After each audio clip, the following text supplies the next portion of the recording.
Hi friends, ഇന്ന് അരുണ എഴുതിയിരിക്കുന്ന മെയിലേക്ക് കിടക്കാം. മാഡം, എൻ്റെ പേര് അരുണ. എൻ്റെ വിവാഹം കഴിഞ്ഞിട്ട് 1 വർഷമായി. എനിക്കൊരു ചേച്ചിയുണ്ട്. ചേച്ചിക്ക് എന്നേക്കാൾ 2 വയസ്സിന് മൂത്തതാണ്. ഞങ്ങൾ 2 പെൺമക്കളാണ്. ചേച്ചിയുടെ കല്യാണം കഴിഞ്ഞിട്ട് 4 വർഷമായി. അവർ തൃശ്ശൂർ ജില്ലയിൽ സെറ്റിൽഡാണ്. ഞങ്ങൾ കുറച്ച് തെക്കോട്ട് മാറിയുള്ള ആളുകളാണ്. ഞങ്ങൾ 2 പേരെയും ഈ ജില്ലയിൽ തന്നെ കെട്ടിച്ചിടണമെന്നായിരുന്നു അച്ഛൻ്റെയും അമ്മയുടെ ആഗ്രഹം. കാര്യം എപ്പോഴും അടുത്തുണ്ടാകുമല്ലോ. പക്ഷേ ചേച്ചി തൃശ്ശൂർ ജോലി ചെയ്യുമ്പോഴാണ് ചേട്ടനുമായി പ്രേമത്തിലാകുന്നത്. നോക്കിക്കഴിഞ്ഞപ്പോഴേക്കും നല്ല ബന്ധമാണ്. സൗന്ദര്യം കൊണ്ടും പണം കൊണ്ടും അതേപോലെ വീട്ടുകാരുടെ സ്നേഹം കൊണ്ടും അങ്ങനെ കല്യാണം നടന്നു. അപ്പോഴാണ് അച്ഛനും അമ്മയ്ക്ക് മനസ്സിലായത് തെക്കുള്ളവരെക്കാൾ നല്ല സ്നേഹമുള്ളവർ വടക്കോട്ട് പോകുന്നവരാണെന്ന്. അതൊക്കെ ഉള്ളതാണോന്ന് എനിക്കറിയില്ല മാഡം, ചുമ്മാ അത് പറയുന്നതാണോന്നും അറിയില്ല. എന്തായാലും ചേട്ടൻ്റെ വീട്ടുകാരൊക്കെ സൂപ്പറാണ്. അപ്പോൾ അമ്മയും അച്ഛനും പറഞ്ഞു, അങ്ങനെയാണെങ്കിൽ തൃശ്ശൂരിൽ നിന്ന് തന്നെ മതി. അരുണ മോൾക്കും ഒരു ചെക്കനും. അതൊക്കെ അവർ മനസ്സിൽ ചിന്തിച്ചതാണ്. ഞാനിപ്പോൾ ആരെങ്കിലും പ്രേമിക്കുമോ അല്ലെങ്കിൽ തൃശ്ശൂർ തന്നെയാണ് പോകുന്നതെന്നൊന്നും എനിക്കറിയില്ല. പക്ഷേ പഠനം കഴിഞ്ഞപ്പോഴേക്കും കല്യാണാലോചനകൾ തുടരെ വന്നു. അതിൽ ഞങ്ങളുടെ നാട്ടിൽ തന്നെയുള്ള ആൾക്കാരുണ്ടായിരുന്നു.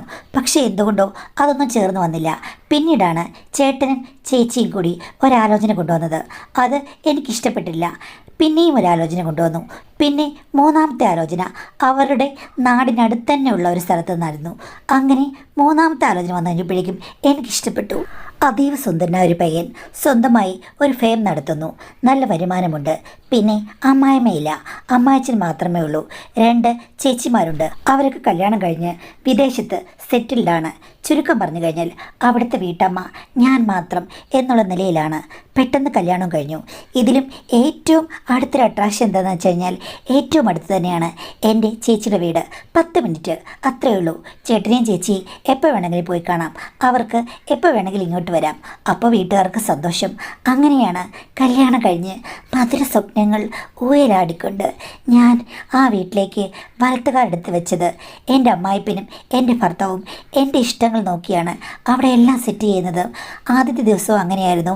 പിന്നീടുള്ള ദിവസങ്ങളുമെല്ലാം എന്നോട് ചോദിച്ചിട്ട് മാത്രമേ 2 പേരും പുതിയ എന്ത് കാര്യങ്ങളും ചെയ്യുകയുള്ളൂ. ഭയങ്കര സ്നേഹവും അറ്റാച്ച്മെൻറ്റും.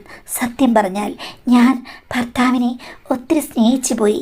കാര്യം സൗന്ദര്യമുള്ള പുരുഷനിൽ നിന്ന് കിട്ടുന്ന സുഖത്തിന് സൗന്ദര്യം കൂടുമെന്ന് എൻ്റെ ഒരു കൂട്ടുകാരി പറഞ്ഞു. അല്ലെങ്കിലും സുഖവും സൗന്ദര്യവും തമ്മിൽ അങ്ങോട്ടും ഇങ്ങോട്ടും ഒത്തിരി കണക്റ്റഡ് ആണല്ലോ. സൗന്ദര്യമുള്ള ഭർത്താവിനെ കിട്ടുന്ന സ്ത്രീകൾ അതീവ ഭാഗ്യവതികളാണ്. പക്ഷെ ചിലർ പറയും സൗന്ദര്യവും ഇത്തരം ആഴമേറിയ ബന്ധങ്ങളും തമ്മിൽ ഒരു ബന്ധവുമില്ലെന്ന്. പക്ഷേ അങ്ങനെയല്ല. സൗന്ദര്യമുള്ള ഭർത്താക്കന്മാർക്ക് വേണ്ടി സ്ത്രീകൾ എന്തിനും തുനിഞ്ഞിറങ്ങും. പിന്നെ ചിലപ്പോഴൊക്കെ പറയാറുണ്ട്, എൻ്റെ ഭാര്യ ആക്റ്റീവല്ല, അവൾ എനിക്ക് വേണ്ടി ഒന്നും പ്രവർത്തിക്കുന്നില്ലെന്ന്. അതെങ്ങനെയാണ്? സ്ത്രീകൾക്ക് സ്വപ്നത്തിലുള്ള ഭർത്താവിനെയല്ല കിട്ടുന്നത്. അങ്ങനെ സ്വപ്നത്തിലെ രാജകുമാരനെ കിട്ടിക്കഴിഞ്ഞാൽ ആണുങ്ങളെക്കാൾ കൂടുതൽ പെണ്ണുങ്ങൾ ആക്റ്റീവായി പെരുമാറും എന്നുള്ള കാര്യം നാട്ടുകാർക്കും വീട്ടുകാർക്കും അറിയില്ലെന്ന് തോന്നുന്നു. യഥാർത്ഥത്തിൽ സ്ത്രീ മനസ്സ് തേടുന്നത് സ്വപ്നത്തിലെ രാജകുമാരനെയാണ്. അവനെ കിട്ടിക്കഴിഞ്ഞാൽ പെണ്ണിനെ വെല്ലാനൊന്നും ആർക്കും പറ്റില്ല. പെണ്ണ് അർമാദിക്കുന്ന പോലെ ആണിന് പോലും അർമാദിക്കാൻ പറ്റില്ല മാഡം.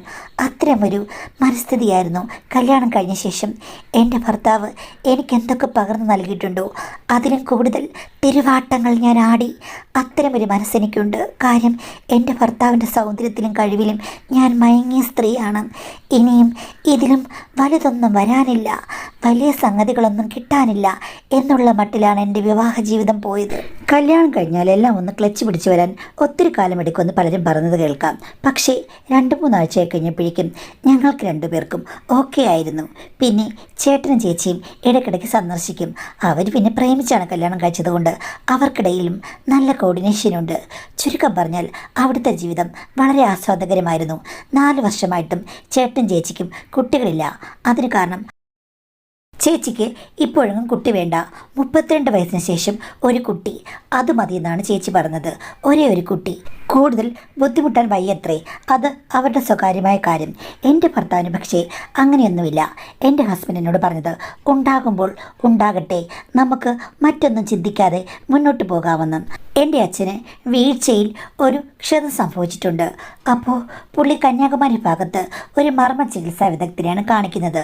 ഒരു 2 മാസം കൂടി കഴിയുമ്പോഴേക്കും 10 ദിവസം അവിടെ പോയി നിൽക്കും. അങ്ങനെയാണ് കുറേ വർഷങ്ങളായിട്ട്. ആ സമയത്ത് ഇപ്പോൾ 2 പേരുടെയും കല്യാണം കഴിഞ്ഞല്ലോ. അമ്മ തനിച്ചാണ്. ഞാൻ പറഞ്ഞു, അമ്മ ഇനിയിപ്പോൾ അച്ഛൻ ട്രീറ്റ്മെൻറ്റ് പോകുമ്പോഴേക്കും അമ്മ തൃശ്ശൂർ ഞങ്ങളുടെ വീട്ടിലേക്ക് അങ്ങ് വരണമെന്നും.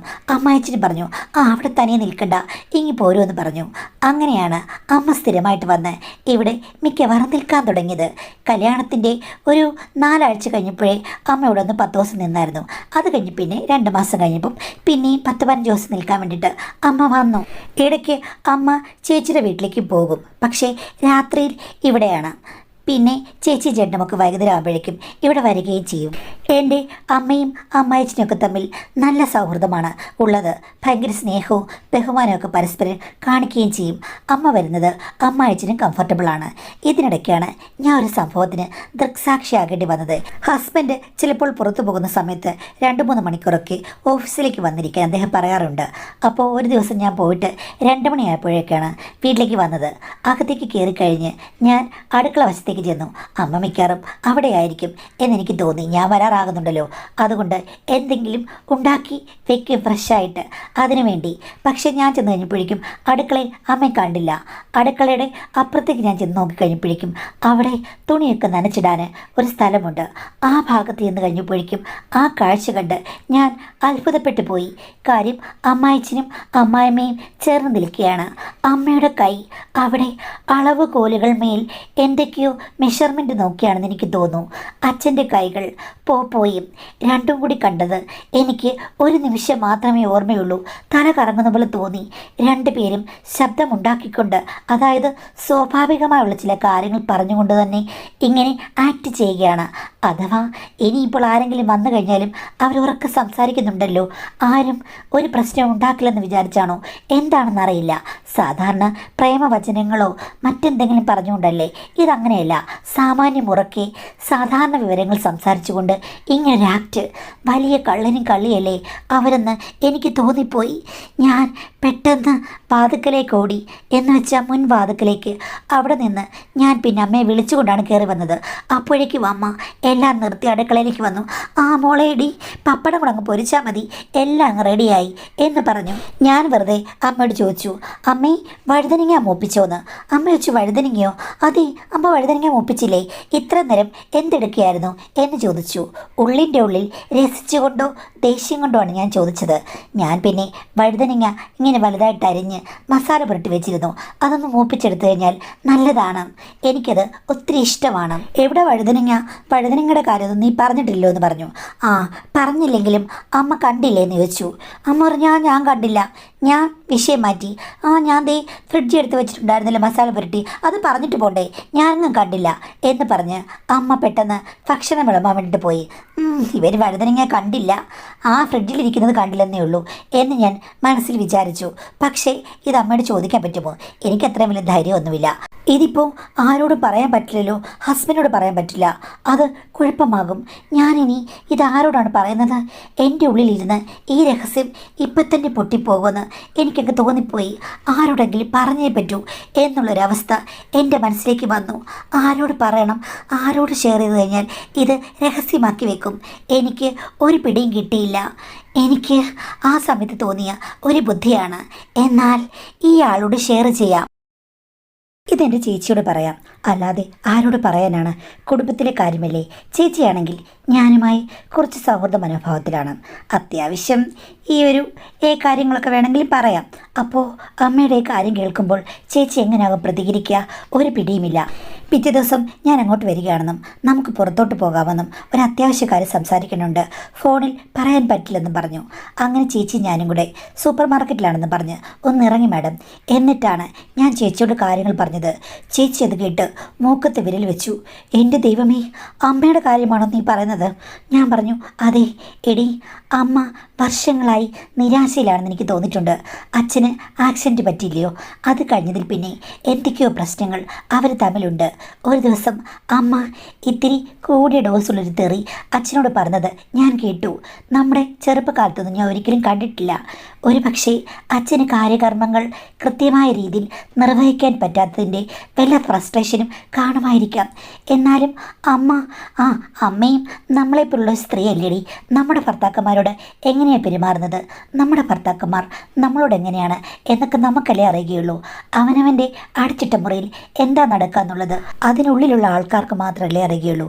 എനിക്ക് തോന്നുന്നത് അമ്മ മോഹിതയായി അലഞ്ഞു നടക്കുകയാണ്. ഒരു ഗതിയും പരഗതിയും ഇല്ലായിരുന്നു. ആ സമയത്താണ് നിന്റെ അമ്മായച്ചനെ കണ്ടുമുട്ടുന്നത്. അതുമാത്രമല്ല, അനുകൂലമായ സാഹചര്യമുണ്ട്. നീ അവിടെ കാണില്ല, അവനവിടെ കാണില്ല. രണ്ടു പേർക്കും. അങ്ങർക്കാണെങ്കിൽ ഭാര്യ മരിച്ചിരിക്കുകയാണ്. സെയിം തൂവൽ പക്ഷികൾ. ആവശ്യക്കാർക്ക് വേറൊന്നും നോക്കേണ്ട കാര്യമില്ല മോളെ. അങ്ങനെ അടുത്ത് പോയതായിരിക്കും. ഞാൻ ചോദിച്ചു, ചേച്ചി ഇതിലെന്തെങ്കിലും പ്രശ്നമുണ്ടോയെന്ന്. ചേച്ചി പറഞ്ഞു, അങ്ങനെ നമുക്ക് ഒരിക്കലും അമ്മയുടെ അവകാശത്തെ തടയാൻ പറ്റില്ല.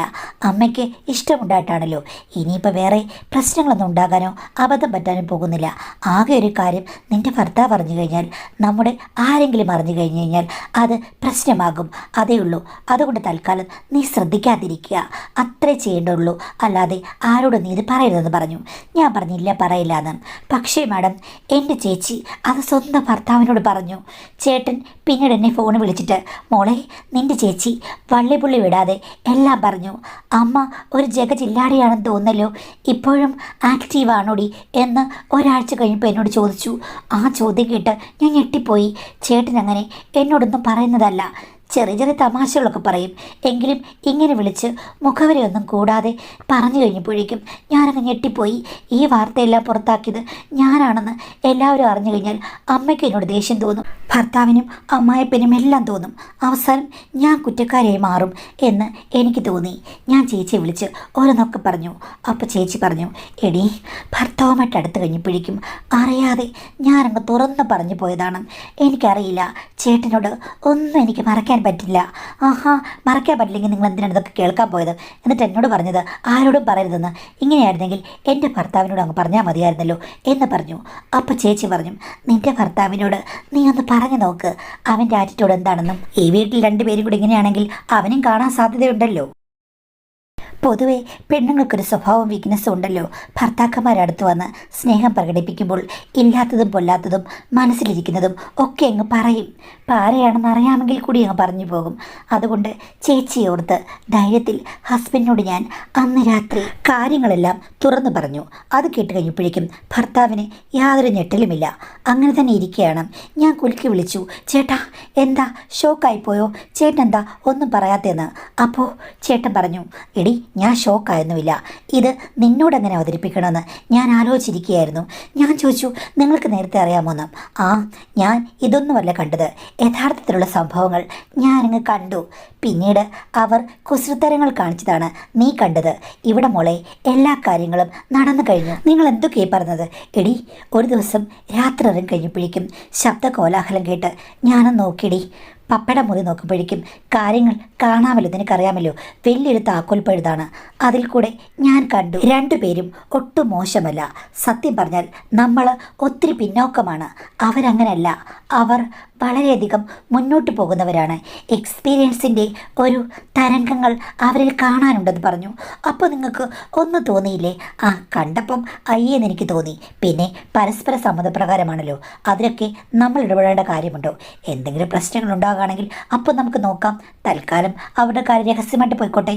നമ്മളെന്തിനാണ് തലപുണ്ണാക്കുന്നത്? എന്നാലും ചേട്ടാ, എന്നാലും ഒന്നുമില്ല കാര്യം.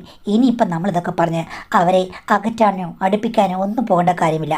ഈ ഗെയിം നമുക്ക് കണ്ടില്ല നടിക്കാം, അതാണ് നമ്മുടെ ജീവിതത്തിൽ നല്ലത്. അല്ലെങ്കിൽ കല്യാണം കഴിച്ച് നല്ല സ്നേഹത്തിൽ വന്നപ്പോൾ തന്നെ നമുക്ക് പിരിയേണ്ടി വരും. നാട്ടുകാരും വീട്ടുകാരൊക്കെ അറിഞ്ഞാലുള്ള സ്ഥിതി അറിയാമല്ലോ. എല്ലാവർക്കും അഭിമാനമാണല്ലോ വലുത്. അപ്പോൾ ചേട്ടന് പ്രശ്നമില്ലേ? എനിക്കെന്ത് പ്രശ്നം? രണ്ട് വ്യക്തികളുടെ കാര്യത്തിൽ ഞാൻ സ്വാതന്ത്ര്യം കൊടുക്കുന്ന വ്യക്തിയാണ്. നമുക്ക് രണ്ടുപേർക്കും പ്രശ്നമൊന്നുമില്ല. പിന്നെ നമ്മളെന്തിനാണ് മൂന്നാമതുള്ള ആൾക്കാരുടെ കാര്യത്തിൽ ഇടപെടാൻ പോകുന്നത്? പരസ്പര സമ്മതപ്രകാരമുള്ള ഒരു കാര്യത്തിൽ കാര്യത്തിലും നമ്മൾ ഇടപെടരുതെന്ന് പറഞ്ഞു. അത് കേട്ട് കഴിഞ്ഞപ്പോഴേക്കും എനിക്ക് എല്ലാം തുറന്നു പറയാൻ ഒരാർജവുമായി. ഞാൻ പറഞ്ഞു, ചേച്ചിയോട് ഞാൻ വിളിച്ചു പറഞ്ഞു, ചേച്ചിയാണെങ്കിൽ ചേട്ടനോട് പറഞ്ഞു, ചേട്ടൻ എന്നെ ഫോൺ വിളിച്ച് കളിയാക്കിയെന്ന് പറഞ്ഞു. അപ്പോഴേക്കും എൻ്റെ ഭർത്താവ്, രണ്ടും ബെസ്റ്റ് കക്ഷികളാ. നീ എന്താ വിചാരിച്ചിരിക്കുന്നത്? നിൻ്റെ ചേച്ചി ചേട്ടനും മാതൃകാ ദമ്പതികളാണെന്നാണോ? രണ്ടും ഫ്രാഡ് പസങ്ങളാ എന്ന് പറഞ്ഞപ്പോൾ ഞാൻ ചോദിച്ചു, ചേട്ടൻ എന്തായി പറഞ്ഞത്? ചുമ്മാ വിരോധം തീർക്കാൻ വേണ്ടി പറയരുതെന്ന്. എനിക്കെന്താടി അവരോട് വിരോധം? ഉള്ളതാ ഞാൻ പറഞ്ഞതെന്ന്. അങ്ങനെ പറയരുത്. ചേച്ചി ചേട്ടന് പാവമാണെന്ന്. പാവമാണെങ്കിൽ നീ ചെന്ന് അവർക്ക് പാൽക്കഞ്ഞി വെച്ച് കൊടുക്ക് എന്ന് പറഞ്ഞ ഭർത്താവ് എതിരെ തിരിഞ്ഞപ്പോൾ ഞാൻ ചോദിച്ചു, സത്യം പറ, എന്താന്ന്? അപ്പോഴുണ്ട് എൻ്റെ ചേച്ചി എൻ്റെ ഭർത്താവിന് വാട്സാപ്പിൽ അയച്ചിരിക്കുന്ന മെസ്സേജുകളൊക്കെ എൻ്റെ ഭർത്താവ് എനിക്ക് കാണിച്ചു തന്നു. മോനെ, നിന്നെ കണ്ടു കഴിഞ്ഞപ്പോൾ സത്യം പറഞ്ഞാൽ എൻ്റെ ഭർത്താവിനെ എടുത്ത് എനിക്ക് തോട്ടിൽ കളയാൻ തോന്നുന്നു. എൻ്റെ അനിയത്തിക്ക് കിട്ടിയ ഭാഗ്യമാണ് നീ ടൈറ്റ് ജീൻസ് ഇട്ട് വന്നു കഴിഞ്ഞപ്പോഴേക്കും ഞാൻ ശ്രദ്ധിച്ചത് മുഴുവനും നിന്നെയായിരുന്നടാ. എനിക്ക് ഒത്തിരി ഇഷ്ടം തോന്നുന്നു. പിന്നീടുള്ള മെസ്സേജുകളിൽ ചേച്ചി പറയുന്നുണ്ട്, എടാ നീ എന്താ ഒന്നിനും സമ്മതിക്കാത്തത്? നിൻ്റെ ഭാര്യ ഓർത്താണോ? അവളെ സൂക്ഷിച്ചാൽ മതി. അവളാണെങ്കിലേ ഒരു പൊട്ടി ടൈപ്പാണ്. പിന്നെ വേറെ എൻ്റെ ചേട്ടനെക്കുറിച്ചാണെങ്കിൽ ചേട്ടന് യാതൊരു പ്രശ്നവുമില്ല. ചേട്ടൻ്റെ കാര്യങ്ങളൊക്കെ നടത്താൻ ഞാൻ കൂട്ടുനിൽക്കും. എൻ്റെ കാര്യങ്ങൾ നടത്താൻ ചേട്ടന് കൂട്ടുനിൽക്കും. നിനക്കും ഭാര്യയ്ക്കും താല്പര്യമാണെങ്കിൽ ഒരു കാര്യം ചെയ്യടാ, ഞങ്ങളുടെ ഒരു ഗ്രൂപ്പുണ്ട്, അതിലങ്ങ് ചേര്. ഇഷ്ടംപോലെ പ്രോഗ്രാമുകളാണ്. പതുക്കെ എൻ്റെ അനിയത്തിയും അതിലേക്ക് വന്നോളും. അത് കഴിഞ്ഞ ശേഷം മാത്രം നീ പറഞ്ഞാൽ മതി.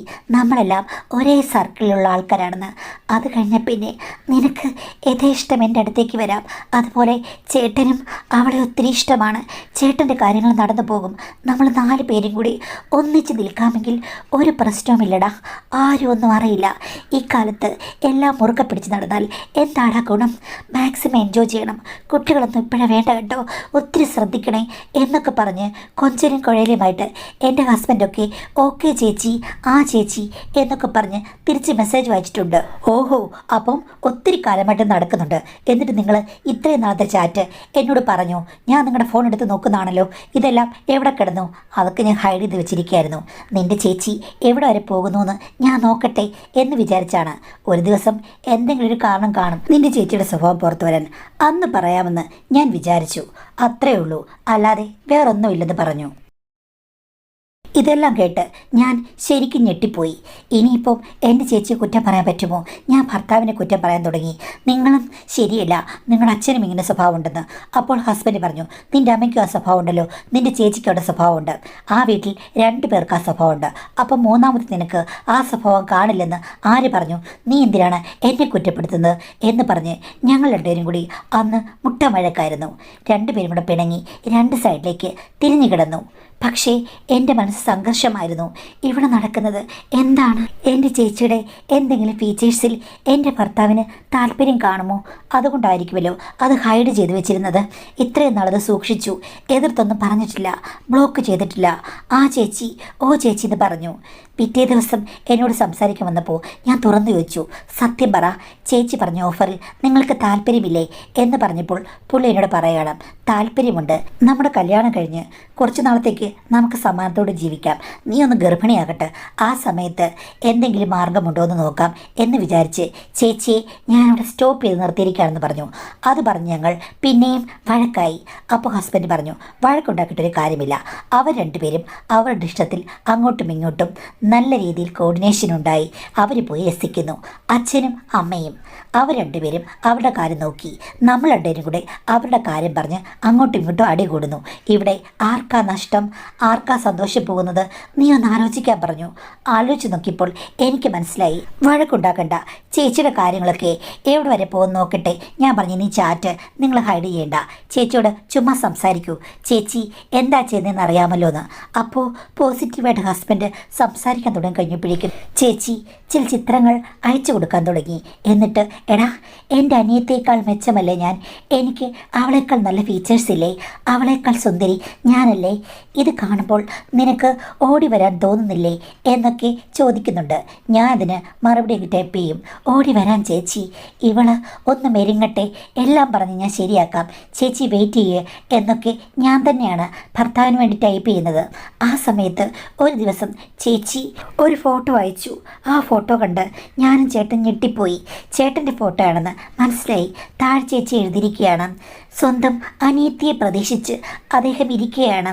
അദ്ദേഹത്തിന് ആ നാൾ വന്നു ചേരുമെന്നറിയില്ല. നോക്കു മോനെ, അദ്ദേഹത്തിൻ്റെ അത്രയും ഗാംഭീര്യം നിനക്കുണ്ടോടാ കുട്ട എന്ന് ചോദിക്കുന്നു. അതൊക്കെ കേട്ട് കഴിഞ്ഞപ്പോഴേക്കും അതിലും വലിയ ഗാംഭീര്യവും മഹിമയും എനിക്കുണ്ട് ചേച്ചി എന്നൊക്കെ ഞാൻ ടൈപ്പ് ചെയ്തു. ഹസ്ബൻഡ് എന്നെ വഴക്ക് പറഞ്ഞു. നീ എന്തിനാ അങ്ങനെ പറയാൻ പോയത്? എന്തായാലും ഫോട്ടോ കാണുമ്പോൾ നമുക്കറിയില്ലേ ചേട്ടനാണ് മികച്ചതെന്ന്. അങ്ങനെ പറയാൻ പറ്റില്ല, എനിക്ക് നിങ്ങളാണ് മികച്ചത്. ഒരു കാര്യം ചെയ്യേ, ചേച്ചി കെഞ്ചി ചോദിച്ചതല്ലേ, നിങ്ങൾ ഒരു ഗൗരവവും ഗാംഭീര്യവും കാണിക്കുന്ന വിധത്തിൽ ഫോട്ടോ അയച്ചു കൊടുക്കൂ എന്ന് പറഞ്ഞു. നിർബന്ധിച്ചപ്പോഴാണ് ഹസ്ബൻഡ് അയച്ചു കൊടുത്തത്. അത് കണ്ട് ചേച്ചി പറഞ്ഞു, ഞാൻ നിൻ്റെ പാതാരവിന്ദങ്ങളിൽ വീണ് നമസ്കരിക്കുന്നു. നിങ്ങൾ രണ്ടുപേരും കൂടി, രണ്ട് പുരുഷന്മാരും, എന്താ ഒരു മത്സരം, വടംവലി പോലെ എനിക്ക് തോന്നുന്നു. ഏതാണ് എന്ന് പറയാൻ എനിക്കറിയില്ല. രണ്ടുപേരും തത്തുല്യർ. എൻ്റെ അനിയത്തിയും ഭാഗ്യവതിയാണ്. മോനെ, എനിക്ക് വ്യത്യസ്തമായ ആഗ്രഹങ്ങളുണ്ട്. ചേച്ചിക്ക് തിരുനടയിലേക്ക് എന്ന് വരാൻ പറ്റും മോനെ എന്ന് ചേച്ചി ചോദിക്കുന്നു. അപ്പോഴൊക്കെ ഞാനാണ് ടൈപ്പ് ചെയ്യുന്നത്, ചേച്ചി വെയിറ്റ് ചെയ്യൂ, അനിയത്തിയെ ഞാനൊന്ന് മയപ്പെടുത്തി എടുക്കട്ടെ എന്നൊക്കെ പറഞ്ഞ്. മാഡം, വലിയ സിറ്റുവേഷൻസാണ് ഇപ്പോൾ പോയിക്കൊണ്ടിരിക്കുന്നത്. അമ്മയും അമ്മായച്ചനും തമ്മിൽ ആ ഒരു രീതിയിൽ സ്ട്രോങ് ആയി പോകുന്നുണ്ട്. ചേച്ചിയുമായുള്ള ചാറ്റ് അനുസ്യൂതം നടക്കുന്നുമുണ്ട്. ഇതുവരെ ഞങ്ങൾക്കിടയിൽ ഒരു തീരുമാനമുണ്ടായിട്ടില്ല. പക്ഷേ എൻ്റെ ചേച്ചിയും ഭർത്താവും കല്യാണം കഴിഞ്ഞ് കുട്ടികളൊന്നും വേണ്ട, മാക്സിമം അർമാദിക്ക എന്ന രീതിയിൽ മുന്നോട്ട് പോകുന്നു. എനിക്കാണെങ്കിൽ എൻ്റെ ഭർത്താവിനാണെങ്കിലും ഈ ചാറ്റിലൊക്കെ ഹരം പിടിച്ച് ഈ കാര്യങ്ങൾ നിർത്താനും പറ്റുന്നില്ല. ഇത് എവിടെ പോയി അവസാനിക്കുമെന്ന് അറിയില്ല. ഇതൊക്കെ ചേച്ചി ഹസ്ബൻഡ് മനസ്സിലാക്കുമ്പോൾ അവർ വേണമെങ്കിൽ എല്ലാവരും കൂടി ഒന്നിച്ച് വട്ടപ്പാട്ട് പാടാനും പറയും. എൻ്റെ മനസ്സിൽ എന്തോ ഒരു ഇഷ്ടമുണ്ട്, ഹസ്ബൻഡിനും ഇഷ്ടമുണ്ടെന്ന് തോന്നുന്നു. പക്ഷേ ഇതുവരെ ഞങ്ങളൊരു തീരുമാനം എടുത്തിട്ടില്ല. മാഡത്തിൻ്റെ അഭിപ്രായം എന്താണെന്നാണ്? എനിക്ക് അഭിപ്രായം പറയാനുള്ളത്, ഇത്തരം തോന്നിയാസങ്ങൾ നിർത്തുക. മറ്റുള്ളവരുടെ ലൈഫ് നമ്മൾ അനുകരിക്കേണ്ടതില്ല. അത് അമ്മയുടേതാണല്ലോ അച്ഛൻ്റെതാണേലും അവരവരുടെ വ്യക്തിബന്ധങ്ങൾ അവരുടെ റിസ്ക്കാണ്. അതിലെന്തിനും റിസ്ക് ഉണ്ടായിക്കഴിഞ്ഞാൽ അവർ മാനേജ് ചെയ്യും. തടയാനും പോകേണ്ട കാര്യമില്ല. നമ്മൾ ക്യൂരിയോസിറ്റിയോടുകൂടി ഒളിഞ്ഞു നോക്കാനും പോകേണ്ട കാര്യമില്ല. വെറുതെ ഒരു കൗതുകത്തിനായിരിക്കും എല്ലാവരും ചാറ്റ് തുടങ്ങുക. ആ ചാറ്റാണ് നമ്മളെ ഏറ്റവും വലിയ പ്രശ്നങ്ങൾ കൊണ്ടെത്തിക്കുക. കാര്യം ഓരോരോ കാര്യങ്ങളും അറിയാൻ വേണ്ടിയിട്ട് കൗതുകം മൂത്ത് പിന്നെ അതിലേക്ക് ഇറങ്ങിപ്പോകും. ഇപ്പോൾ തൽക്കാലം രണ്ടുപേരും ചാറ്റ് ചെയ്ത് മനസ്സിൽ നിൽക്കുകയാണെന്ന് മനസ്സിലായി. അപ്പോൾ എന്താ ചെയ്യേണ്ടത്? ഇതിൻ്റെ ആവശ്യമില്ല, ആ ചാറ്റ് ക്ലോസ് ചെയ്യുക, താല്പര്യമില്ല എന്ന് പറഞ്ഞ് അതിൽ നിന്ന് പിന്മാറി നിങ്ങൾ രണ്ടുപേരും കൊണ്ടുള്ള ജീവിതം നോക്കുന്നതാണ് ഏറ്റവും നല്ലത്. ഇനി അതല്ല, ചേച്ചിയുടെയും ഭർത്താവിൻ്റെയും ജീവിതം അനുകരിക്കണം തോന്നുന്നുണ്ട് എങ്കിൽ അതിലേക്ക് എടുത്ത് ചാടുക. അതിൻ്റെ റിസ്കുകൾ അനുഭവിക്കേണ്ടി വരും. അതൊരിക്കലും നമുക്ക് ഉപദേശിക്കാൻ പറ്റില്ല. പക്ഷേ ഈ പറഞ്ഞതുപോലെ ചേട്ടനും ചേച്ചിക്കും കുഴപ്പമില്ല, നിങ്ങൾക്ക് രണ്ടുപേർക്കും കുഴപ്പമില്ല. പിന്നെ അമ്മയുടെയും നിങ്ങളുടെ അമ്മായച്ചൻ്റെയും കാര്യത്തിലൊന്നും നിങ്ങൾക്ക് പ്രശ്നമില്ല. ആർക്കൊരു പ്രശ്നവുമില്ല, സദാചാരവുമില്ല, ഒന്നുമില്ല. എങ്ങനെയെങ്കിലും ഒഴുകി പോവുക, കുത്തഴിഞ്ഞ് കിടന്നാലും കുഴപ്പമില്ല എന്ന് പറഞ്ഞ് രണ്ടും കൽപ്പിച്ചിറങ്ങിക്കഴിഞ്ഞാൽ നിങ്ങൾക്ക് അതുപോലെ തന്നെ മുന്നോട്ട് പോകാവുന്നതാണ്. പക്ഷെ ഒരിക്കലും അതൊരു നല്ല ജീവിതമാകില്ല. അതിന് പോകാതിരിക്കുക. ഇപ്പോഴുണ്ടായ ഈ ഒരു ത്വരയൊക്കെ നിയന്ത്രിച്ച് മുന്നോട്ട് കൊണ്ടുപോയി നിങ്ങൾ രണ്ടുപേരും മാത്രം സ്നേഹിച്ചാൽ നിങ്ങൾക്ക് കൊള്ളാം. അല്ലെങ്കിൽ ഈ പറഞ്ഞതുപോലെ ചേട്ടൻ്റെയും ചേച്ചിയുടെ പോലെ തന്നെ വെറുതെ ഒഴുകി കറങ്ങി നടന്ന് ഇങ്ങനെ ജീവിതം മുന്നോട്ട് പോകേണ്ടി വരും. ഏത് വേണമെന്ന് വിവേകമുള്ളവർ തിരഞ്ഞെടുക്കുക.